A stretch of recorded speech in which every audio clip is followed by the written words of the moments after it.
treba venovať, pokiaľ ide o medzinárodnú politiku. A rovnako vás prosím, chcem, aby ste navnímali atmosféru, ktorej už nikto nerozumie. Prečo máme my platiť na benzínových staniciach pomaly 2 eurá za naftu? Tak teraz našťastie my to ako tak držíme.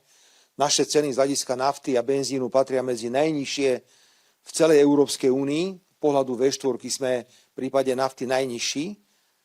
Ale prečo? Čo my s tým máme? Prečo my máme na Slovensku nútiť občanov, aby platili viacej za potraviny, pretože ako náhle idú hore pohonné hmoty, tak ide hore všetko, lebo pohonné hmoty potrebujete okrem iného aj na rozváženie tých potravín.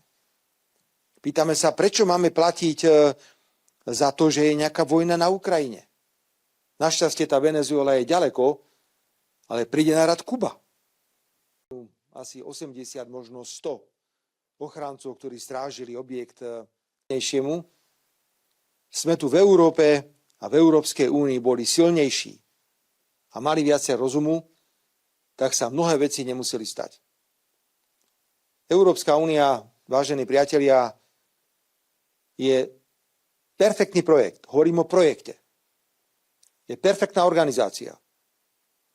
Problémom je, že dnes je vo veľmi zlých rukách a riadenie Európskej únie vôbec nezodpovedá záujmom členských krajín Európskej únie ako takých. Ak by sme boli silní v Európskej únii, ekonomicky, tak by určite únia mohla povedať komukoľvek, neblbnite, toto nemôžete robiť. Lebo tu je nejaká Európska únia s obrovskou hospodárskou silou a nám sa to nepáči. Sme schopní dnes v Európskej únii niekomu niečo povedať? Ak trošku vnímate, nejaké mená vám možno hovoria, že Kaja Kallasová, ministerka zahraničných vecí Európskej únie, kto sa s ňou rozpráva? Nikto. Kto sa rozpráva s predsedničkou Európskej komisie, Ursulou von der Leyen? Nikto. Kto sa rozpráva s predsedom Európskej rady, Antoniom Koštom? No nikto. Pretože Európska únia sa dostala vlastnými rozhodnutiami do mimoriadne slabej pozície.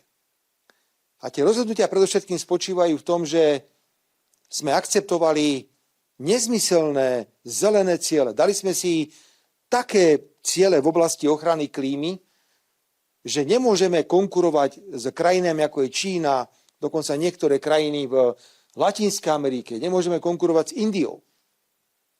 Ak máme parametre na ochranu ovzdušia také, že nám to spôsobuje rast ceny elektriny, že platíme pomaly, 100 eur za 1 megawatt, ale v Číne platia 30, ako môžeme s nimi konkurovať? Aby to nebolo o nás, obsadíme to, pozabíjame a budeme sa tváriť, že všetko je... Únia mala byť hlavným negociárom. Mala Únia povedať, my sme tu a chceme rokovať o miere. Únia neprišla so žiadnym mierovým plánom. Únia nepredložila nikdy žiadny mierový plán. A stále verí, a to je tá veľká chyba, a preto ja chodím veľmi rád medzi vás, lebo ja tu nebudem žiadne medové motúzy nikomu dávať popod nos. Oni stále veria, že keď budeme podporovať Ukrajinu, ja to odmietam, slovenská vláda sa nezúčastňuje ani na pôžičke pre Ukrajinu teraz a my im už ani nedávame zbrane zadarmo. Ak si chcú niečo kúpiť, nech si kúpia, majú dosť peňazí na to, aby si to kúpili. Ale dnes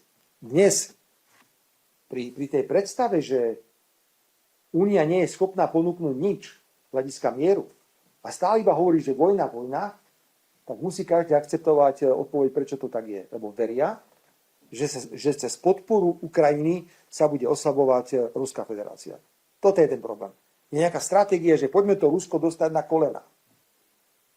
Ja si myslím, že to je zlá a nefunkčná stratégia, ale to tak nie je. Každý deň čítam, už 4. rok čítam v novinách, ako sú Rusi na kolenách a stále na kolenách nie sú. A Rusi hovoria veľmi správne, že keď sme na kolenách, tak len preto, lebo si zaväzujeme šnúrku na topánke. Ale nie preto, že si to od nás niekto iný žel.